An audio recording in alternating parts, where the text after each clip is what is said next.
Well, good morning. Welcome to Thanks, Heidi. Welcome to UCC Medfield. My name is Kayla. I'm one of the pastors here, and we are so glad that you chose to come and worship with us today, especially on Family Worship Sunday. So this is the Sunday every month that we invite our entire church family into service so that we can worship together, because we truly believe that we can learn from one another. And so if you came today and you don't have your family with you, I want you to look around and see, because you didn't know your family showed up today. This is your family. And so today we're actually going to spend some time together, learning together.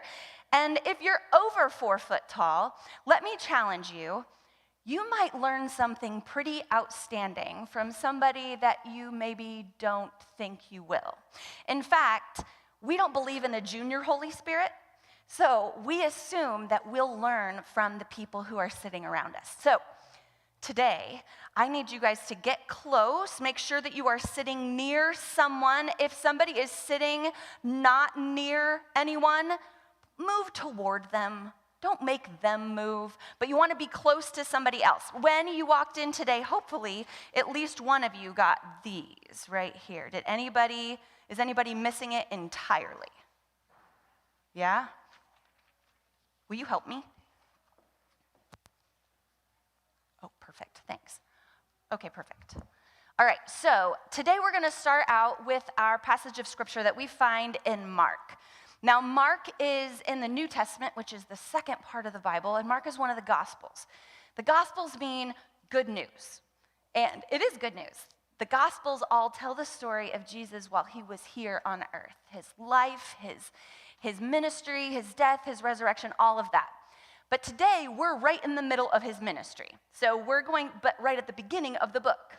So we're gonna look up Mark chapter 1, verses 29 to 31. And if you'll notice, up on the screen today, I put a hint.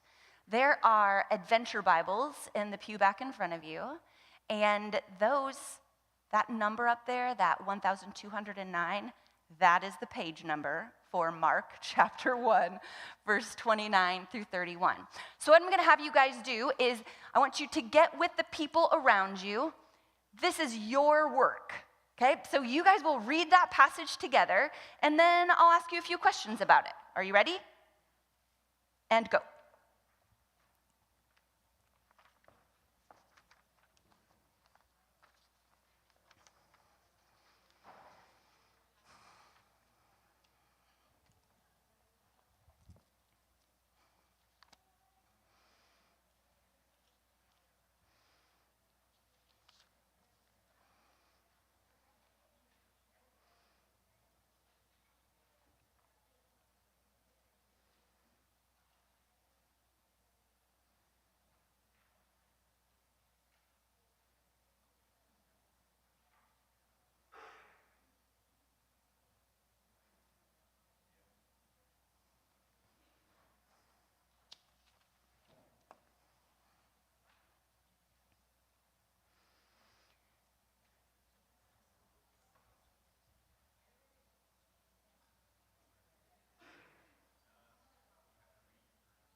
All right, the question I want you to answer is, what was going on?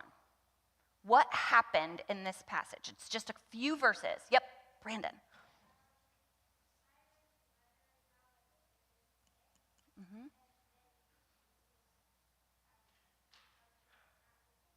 Yeah, yep, Simon's mother-in-law was really sick, so they got Jesus, and Jesus healed her.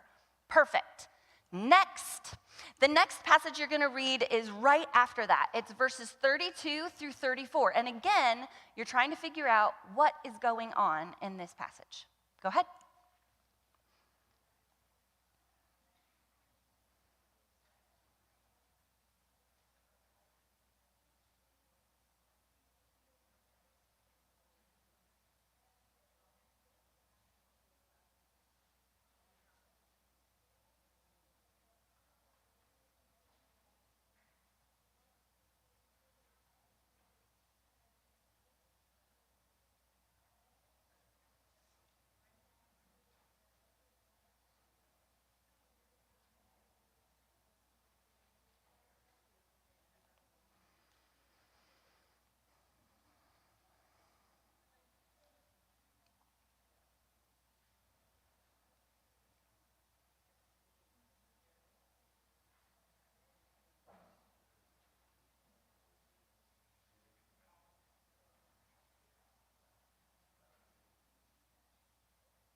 Okay, what was going on in this passage? I have a feeling this one could have gotten distracting at a few words. What was going on?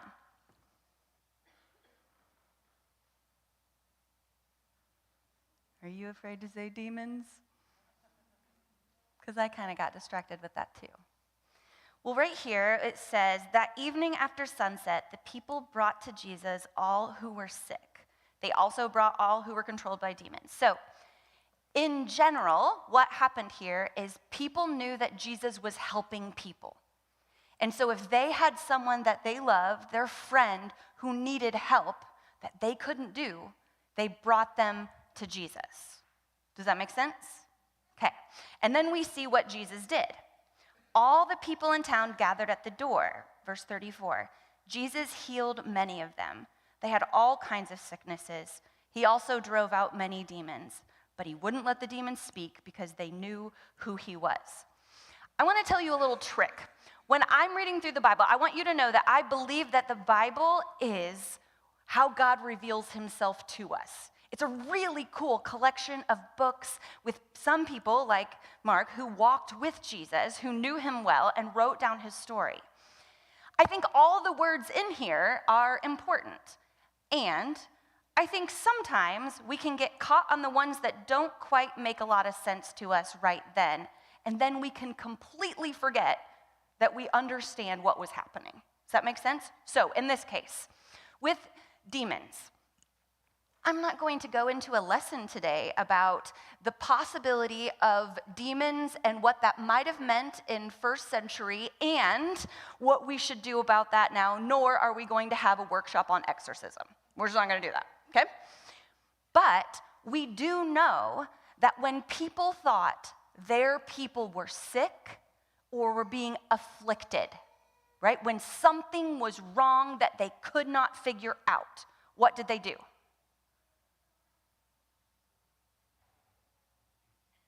They took them to Jesus. Yeah, and evidently the whole town knew, right? Because it said all the people in town gathered at the door. They wanted to watch and see what it was that Jesus was going to do. And what he did was he healed them. He healed them of their sicknesses, and he drove out the bad things that were inside of them. Does that make sense? Okay. We're going to move on to the next one, but this one we're going to do together because we're going to land pretty hard right here. So starting in verse 35, so just keep going. If you see in the little blue letters up there, it says Jesus prays in a quiet place. That's where we're hanging out today. Verse 35 says, it was very early in the morning and still dark. Jesus got up and left the house. He went to a place where he could be alone. There he prayed. Simon and his friends went to look for Jesus, and when they found him, they called out, "Everyone is looking for you." And Jesus replied, "Let's go somewhere else. I want to go to the nearby towns. I must preach there also. That is why I have come." So, in this passage, you need to understand a couple things. First, we know that this was right after all that other stuff happened. You see up in verse 29, it starts the day, right? It's talking about where they left the synagogue, so there's even more ahead of it. And then he went to Simon's mother-in-law's house, and then he healed her. And then that evening, after sunset, then he did more healing, right? Anybody think this was a pretty busy day? Very busy day, very busy day. And then verse 35 says, it was very early in the morning while it was still dark. So this is what we're going to talk about today. We're going to talk about what it means to spend time with God, because we actually think this is one of the most important things that we can do. So sometimes, though, the idea of spending time with God can get a little bit confusing. We've talked about this before. It can get confusing because, what do? You can't see him, so what are you supposed to do? Or maybe you were taught that when you spend time with God, you sit down, fold your hands, close your eyes, and be quiet. But that isn't really doing anything for you. And so we're going to take some time today, and we're going to talk very practically about what it means to spend time with God. I'm going to give you some tips. Now, adults, if you're in here and you already have this amazing practice of quiet time and spending time with God, good for you. The rest of us need a little brush up sometimes. So these tips are actually for you too. So as we're talking today, start thinking about what it might mean for you, the 4 foot and over crowd.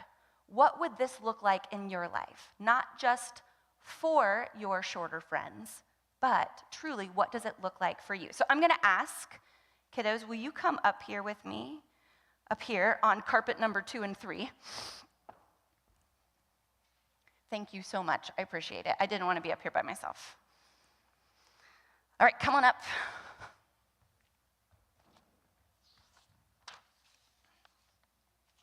You can come up here. Perfect, perfect, perfect. Perfect. Man, look at the trend you started, sir. Nice work. Do I need to? Oh, no. That was my secret language just for you. Okay, so the first part we're going to look at is that very first part of the verse, and we're going to try and figure out what it is that the Bible is trying to tell us, what it is that God's trying to tell us, and how it's inviting us to something for our own lives, okay? So we're looking for invitations here. All right, that first verse up there is, it was very early in the morning and still dark. Jesus got up and left the house. So what are we talking about here?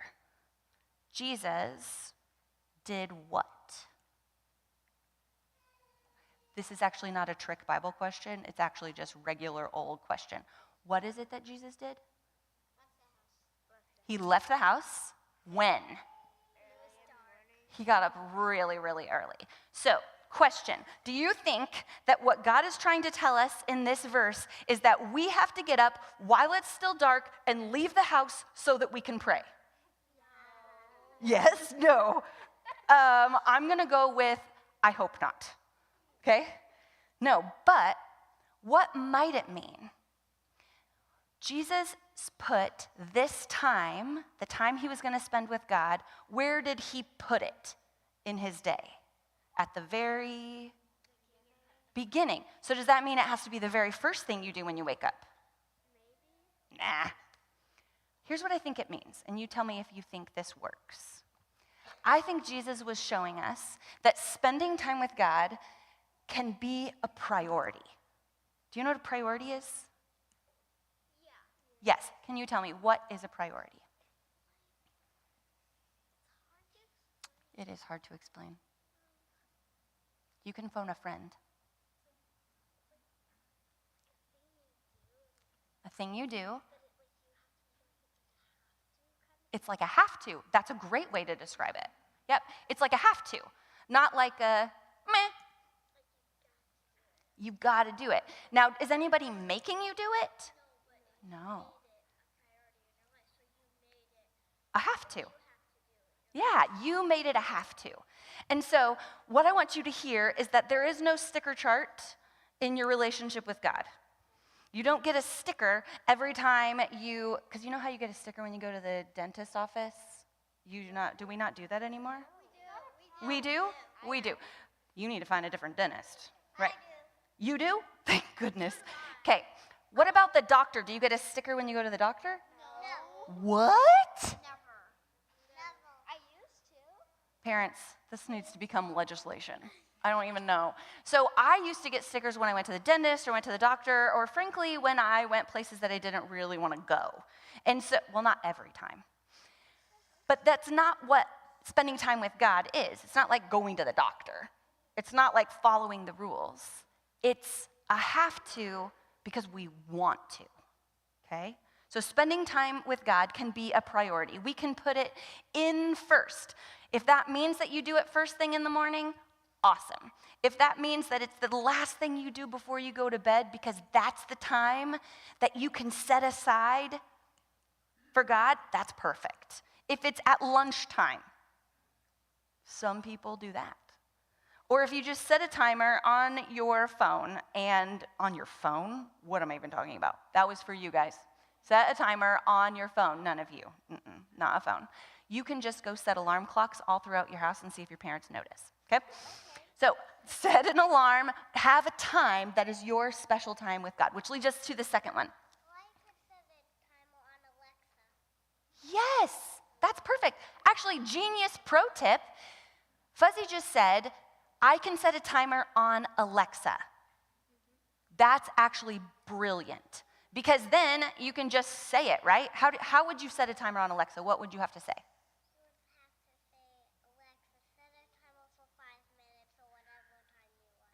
Alexa, set a timer for 5 minutes or whatever time you want. Alexa, set a timer for 5 minutes or whatever time you want. Okay? So, thank you. High five. Pro tip. Nice work. All right, next verse. It says that he went to a place where he could be alone. So, is spending time with God always alone? No. No, I wonder, because I feel like we're spending time with God right now. Yeah? Okay, perfect. So what do you think that it is that God's trying to communicate to us here? What are we being invited to do? Yeah. Yeah, to spend time with him. And I think specifically, he's telling us, make time with God special. Set it aside. So here's what I need. I need you to sit on that carpet real quick. And we're going to do a little bit of work here to figure out how we can make our time with God special. So everybody has a different way of doing this. Do you know what's funny is that this right here is actually the couch from my office. And this is one of my special places. I like to sit right here in the corner with a very fuzzy blanket, and that's where I like to spend time with God. But other people do other things. Like, you gotta have a good, comfy place to sit. All right, we're gonna make a special time with God right there on that carpet. So, we're making it. Yeah, we're setting up a special time with God right there on the carpet. So, you might have a comfy place to sit. Do you know what is for sure? You do not wear high heels when you're spending time with God. It's like an actual rule. So comfy slippers possibly, maybe? Sorry, these are only mine. I don't have them more. Okay, how about this one? My favorite soft, comfy blanket. Yes, because sometimes it's cold in that special time with God, okay? Let me see. Okay, I like this guy. So he's kind of special because, let me see. Will you hold this for me? Okay, come on up here, and you can sit right here. I like this guy in particular because you guys brought your stuffed animals today, right? Yes, but I forgot Papa, but Grace got me an extra. Oh, that's so nice. Well, you better go get your special stuffed animals because they belong in here. Go, go, go. You got yours? Nice work. Okay, you can hold this guy.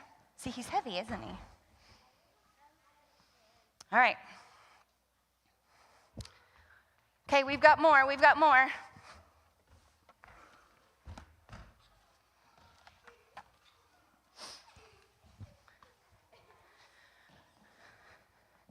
So when we spend time with God, I also have a couple more tips. So, yeah, so many tips. So having a Bible with you is a really good idea when you're spending time with God. Because I like to say the Bible is, eyeballs. The Bible is like a ringing phone. Do you hear it? No. Oh, come on, listen closer. No, I do hear it. Do you hear it? Yeah, I do. Let me hear it again. Really? Oh, yeah. Mm-hmm. No, there's no ringing phone. Yep, seashell, same deal. Do you hear it? So the Bible is like a ringing phone. If you want to hear from God, open it up. Okay. So if you want to hear from God, you can use the Bible to allow him to speak to you. So having a Bible in your special place for your special time with God, super important. This one is mine. This is the one that I use for my special time, and I like to have a Bible that is just mine because I like to color in my Bible. Parents, I apologize if I'm about to ruin your lives. I like to write in my Bible. See, here's the thing. If I want to hear from God, sometimes I get a little distracted. Does anybody else get distracted when they're reading or just being quiet? Yeah. So sometimes I like to take a crayon, yes, actually a crayon, and I like to highlight parts that stick out to me. Because I think one of the best looking Bibles is the one that has little things highlighted all throughout. Or even, let me see if I can find one here. This is fairly new. Or little notes written down the sides of times when I felt like God was speaking to me. See, there's more where I highlighted. Oh, and you can even feel it. Feel that right there. Yeah, it's got crayon on it. Yep. Yeah. Perfect. So, Bible, which also means you need a crayon, okay? I also like to have a journal with me or a piece of paper, and sometimes I write out my prayers, kind of like a Dear Diary situation, only I'm writing to God. But do you know what else I use this for? Pro tip, families. Sometimes I use my journal as what I like to call a not now note. So sometimes when I'm talking to God and I'm spending time with God, I start thinking about other things, like what I need to buy from the grocery store. But that's not really what I'm trying to think about right then, right? Right. So I like to write it down on a not now note so I don't forget it, but I don't keep thinking about it. So, notebook. Okay, let me see what else we got. Oh, Arturo, we have some really important things in the office that we did not bring out. I believe they're in a cardboard box. Can we go get those? No. Okay, now we have to be careful with this one. So we'll do that in a minute. All right, let's see. You want to do this? So this is really, really cool stuff. This is aroma putty. I like to have that when I'm spending time with God or being silent, because then I can, yep, you can get it. It's not going to hurt you. It's like silly putty, but it smells good. You just pull really hard. Yeah.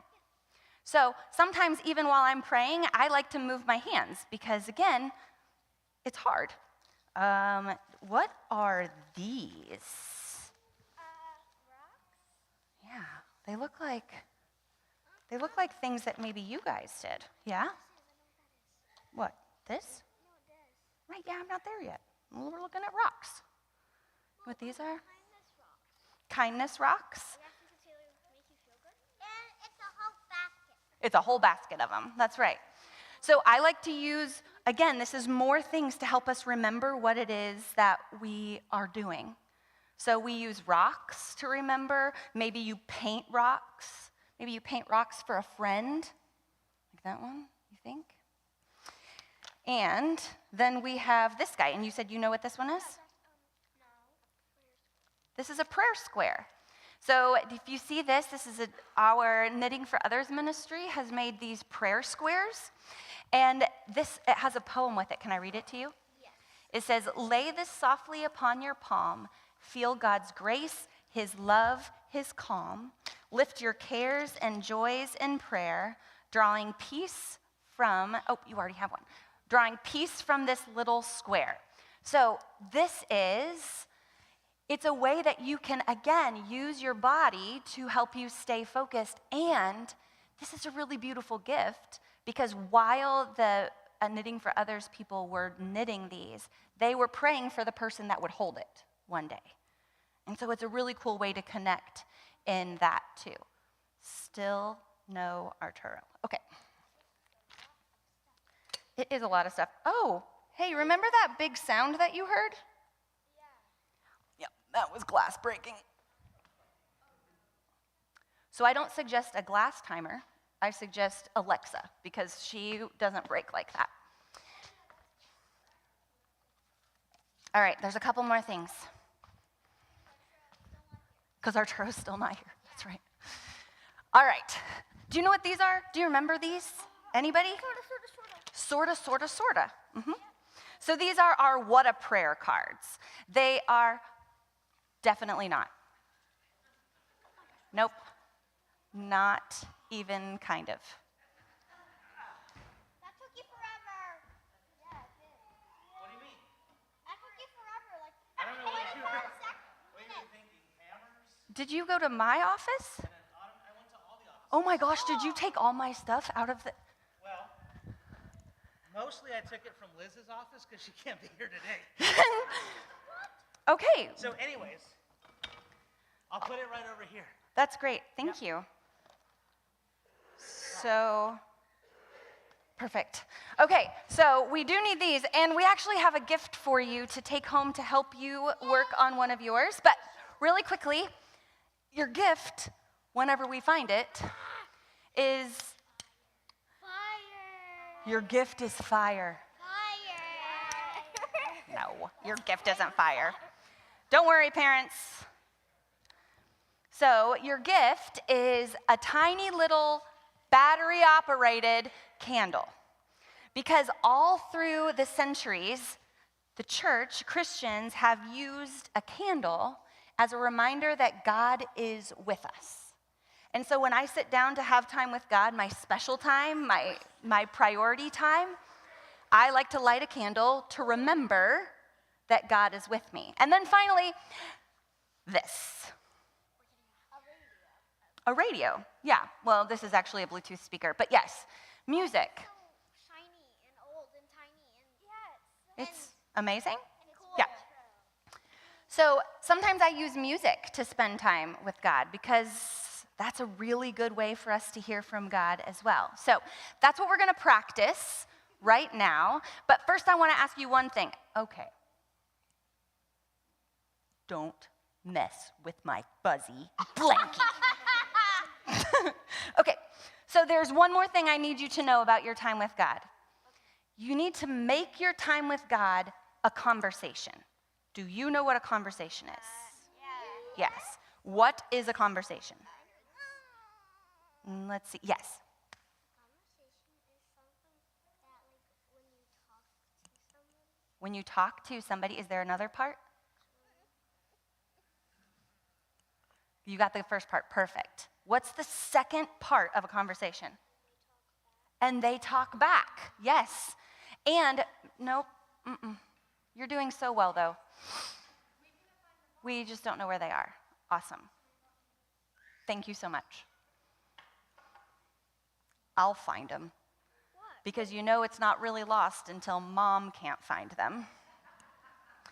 So, a conversation is when you talk and they listen and you talk, right? Can I practice with you real quick? Do you think that this is a conversation? Hello, sloth. I would like to tell you all about my day. Here it goes. In the morning, I woke up and I had eggs and bacon because my husband is lovely and he made me eggs and bacon. And then I got dressed and then I drank 24 ounces of water and then I went on a walk and then I went to work and then I took Cass to school and then I drove. Is that a conversation? No. No, why? What's missing? He's not talking back. Yes, he's not talking back, although he is very sweet and cuddly. He is not talking back.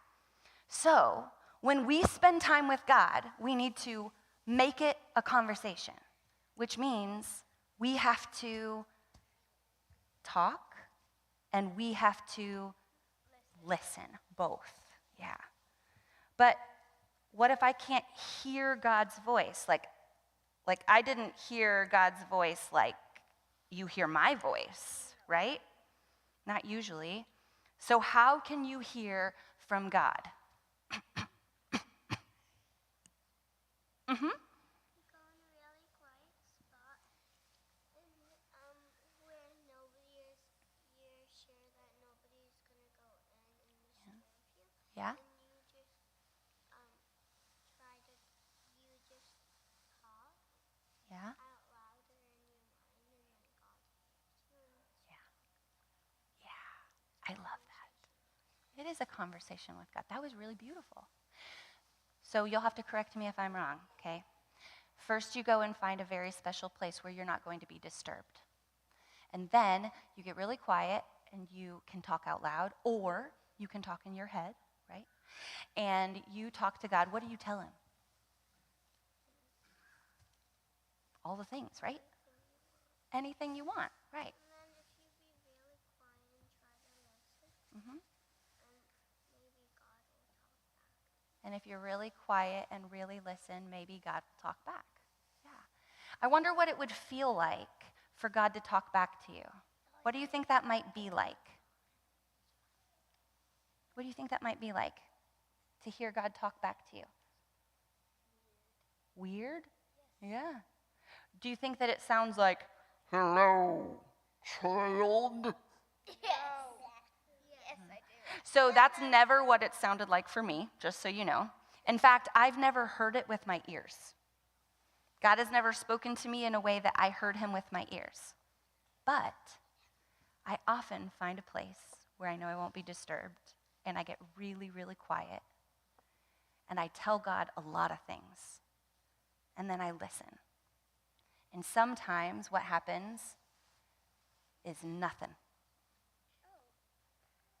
And so sometimes whenever I'm having trouble and I'm not hearing from God, what did I say? Whenever you want to hear from God, you can... Go into your bedroom or going into a quiet place. we definitely have the special quiet place on lock today. So I wonder what it is that I said, if you want to hear from God... My shoe came off. Your shoe came off. Help me out here, adults. If you want to hear from God, maybe you would be looking for a ringing phone.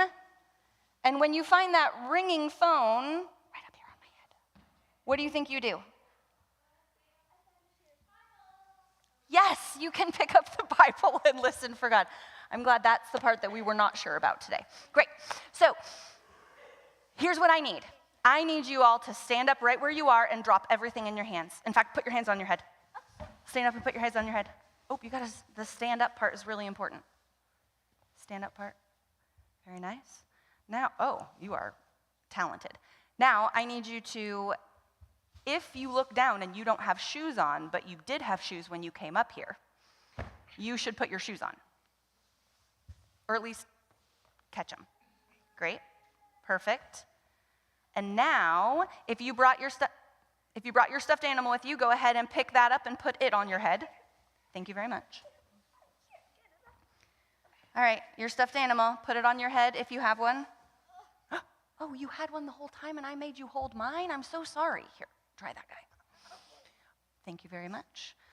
Does anybody want to take the prayer square with them today? Yeah? Oh, well, Susan, I think we need more. There you go. And what about the smelly putty? Yeah. Okay, perfect. So now I need you to go back to your seats because we're going to practice. Okay. You got to go help your adult practice.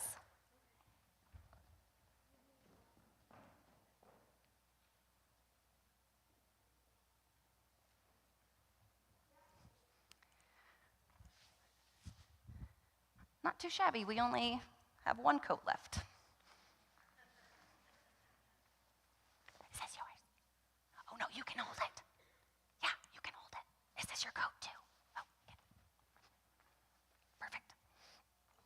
Okay, so what we're going to do, families, is we're going to practice. And in fact, the adults have been cheating if they've been here the last few weeks. The last few weeks, we've been taking the psalm for the week, and we've listened to someone who set it to music, and we've taken time to be quiet, to sit still, and to listen. So listening for you can look like closing your eyes so you can hear better, because weird, every time you close your eyes, you can hear better. Or maybe for you, it's watching the words that are up on the screen so that the words go even deeper into your noggin. Maybe for you, it's you need to doodle on some paper while you're listening because that'll help you. And maybe for you, you need to whisper to the person next to you about the words that you see on the screen. I don't know what works best for you, but we're going to practice right now spending some time with God together. He gives clouds to the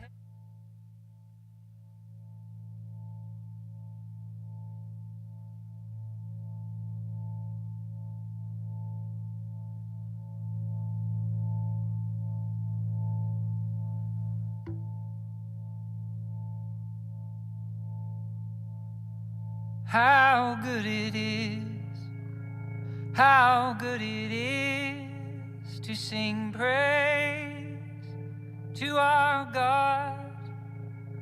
How good it is, how good it is to sing praise to our God.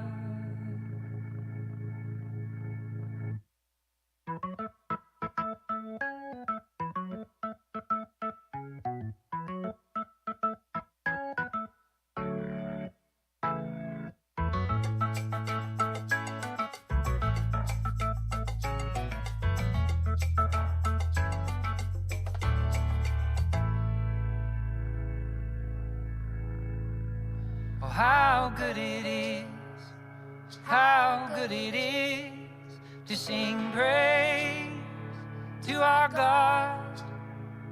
How good it is, how good it is to sing praise to our God. For the Lord builds up Jerusalem, brings all the outcasts home again. He heals the brokenhearted, he binds up their wounds.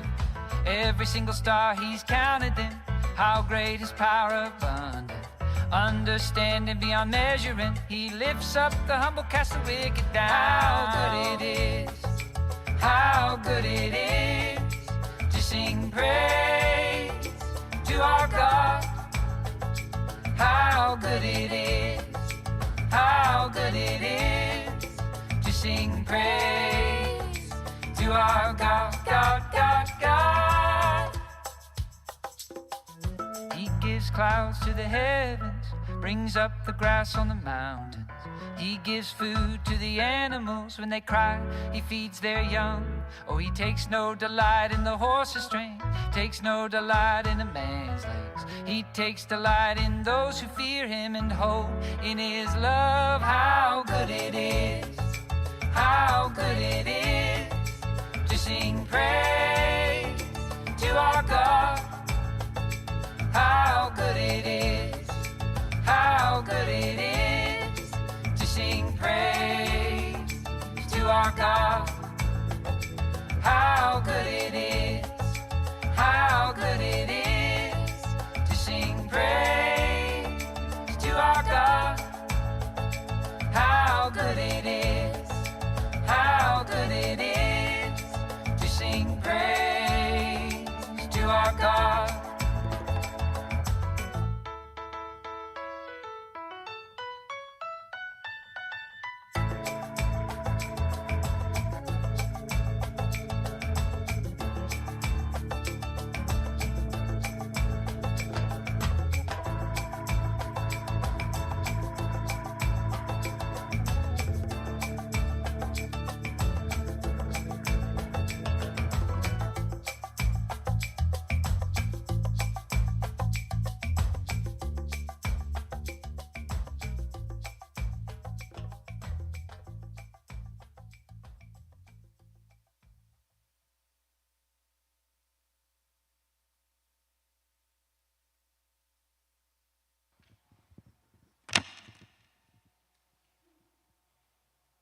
It's so powerful to remember that we can create a space to meet with God, to commune with God, to converse with God. When we create a space, we don't have to wait until we walk into a sanctuary or a church or a chapel or any building. God is ready to meet with you wherever you make that space. But we know sometimes it's not that easy to come to God. Life doesn't make it easy for you to feel like you can be before God or talk to God or be open to God. Fortunately, for times like those, we can also remember that he made a place to meet with us. He set a table, and he invited us into that table. He invited us to that meal. He set it for his closest friends, but he invited everyone. He sets a table today for every one of us. If you've been here often, it's a table for you. If you've been here seldomly, it's a place for you. If you've known this church as your family for years, it's for you. And if it's your first time visiting UCC Medfield, it's for you. And so today we extend that invitation. We repeat that invitation to Jesus' table.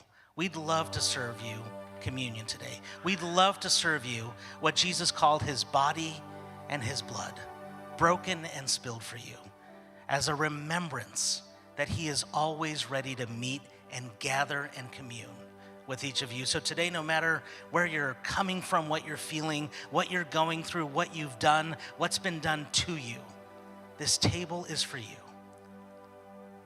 In a moment, we'll invite all of you to come up down this middle aisle. Kayla will stand on one side, I'll stand on the other, and we will hand you the bread and the juice. We will serve it to you in remembrance of what Jesus did. But before you stand up, I just want to give you a minute to reflect on what you're bringing to the table, on why you're accepting the invitation. And as you come this morning to meet with Jesus, what are you bringing? What are you ready to hand over to him? What are you trying to leave behind so that maybe he won't notice that it's there? What's holding you back? But you're saying you're ready to stand and come and meet with Jesus at his table. In a few moments, when you're ready, just come on up and we'll meet you at the communion table.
You know how everybody loves bylaws?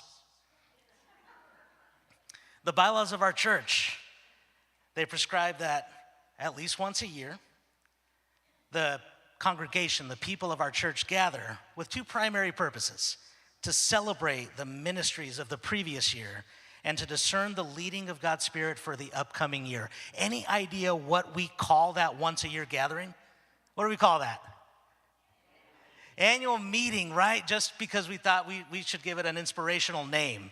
We thought we're going to celebrate, we're going to discern. What does that equal? Meeting, right? Committees and votes and the whole thing. But here's the thing. That meeting, that celebration and discernment moment, that's happening this very day. That's happening tonight, 6 p.m. If you're a kiddo, what we've got for you is downstairs in the fellowship hall where we have coffee hour, 6 p.m. If you're an adult, what we've got for you is upstairs, right above the kiddos, in the great room, 6 p.m. We will celebrate. We will discern. And that doesn't mean we won't look at the numbers from 2023 and the finances and attendance. But here's the thing. Looking at those numbers is a byproduct of celebration. It's not the point of the meeting. We will vote on a budget and on a council and on deacons and all of these things for 2024.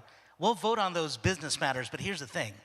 Voting on a budget is actually a byproduct of discerning where God is taking us. It's actually not the point. And we're so excited to invite you to this night of celebration and discernment. If you're a member of our church, come and voice via a vote, raise your hand, share with us where you see God taking us, and celebrate what he's done. If you're brand new to our church, this is actually a great moment for you to see how UCC Medfield works and what it's all about. So whether you've been at our church for 5 minutes or 50 years, your voice is wanted tonight, 6 p.m. at this annual meeting. Now, if we go a few days out from tonight, I've actually got more, so hold on tight.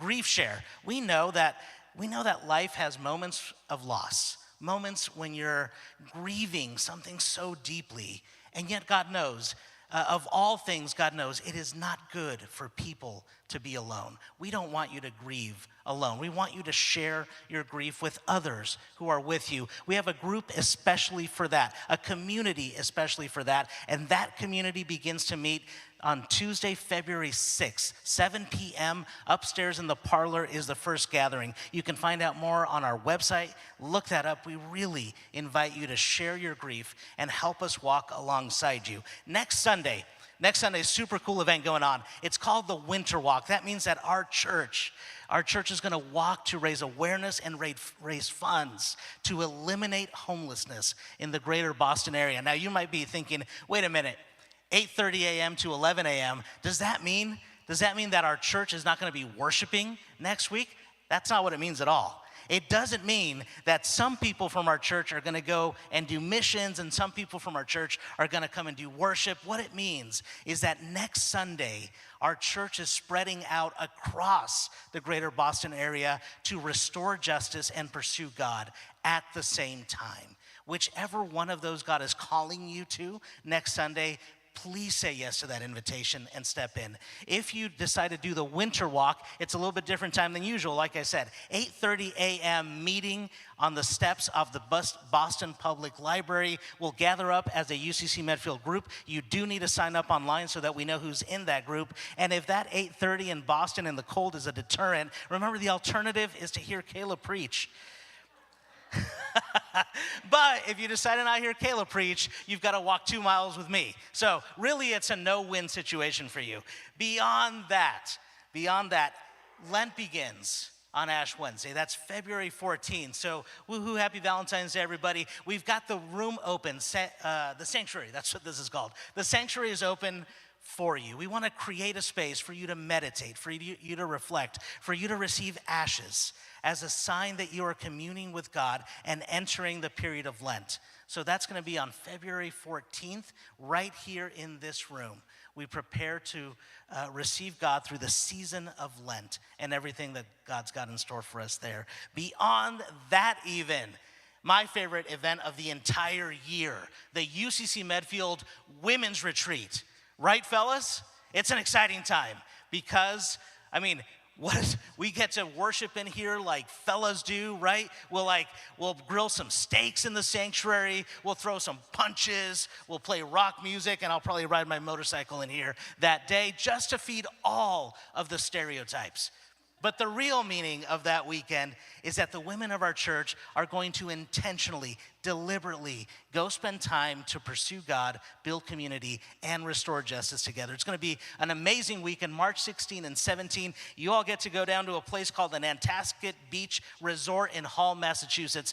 I hear it's awesome. I've never been there, but it's probably pretty awesome. And you get speaker Carrie Laddiser with you for the weekend. I've listened to her. Fantastic stuff. Can't recommend it enough. Whew. What else you guys want to hear about? How you connect with us? Through this card. It's right in the back of the pew in front of you. Here's what we want you to do with it. Let us know how we can come alongside you this week. Let us know what you're going through, joys, concerns, sorrow, grief, frustration, anxiety, celebration. We want to be with you. We want to meet you via this card. If you're a guest with us visiting for the first time, usually there's not this many announcements, but we've just got a lot going on. Right? Because here we respond to the movement of God's Spirit. If you're a guest with us for the first time, you are already part of what God's doing. All you need to do is fill out this card and hand it to either me or to Kayla out in the lobby by the welcome wall right after the service. Here's what we'll do. Just because you chose to worship with us, we are committed to supporting the work of Flying Kites. Flying Kites ensures that no child in these small villages in rural Kenya who goes to their schools goes hungry through the day. They ensure that their minds stay focused with their belly staying full. And just because you're here, UCC Medfield will donate 12 weeks of food. 12 weeks of food to a child who would otherwise go hungry in these schools. Thank you so much for being part of what we're doing and for being part of what Flying Kites is doing. Meet Kayla and I out in the lobby, and how do we get all that done? Really, the way we get all that done is because God is faithful. That's really the way it all happens. But it's not the only way. The other thing that's necessary is for us to be faithful. If you'd like to support the mission, the vision of UCC Medfield, your financial support really is essential. You can give online, uccmedfield.org/give. You can give in our giving boxes here or in the lobby, or you can send a check into our office. Thank you for supporting everything that God is doing right here, right around town, and across the globe. Now, will you all stand with me as we close out our service the way that we do every Sunday, singing the doxology together?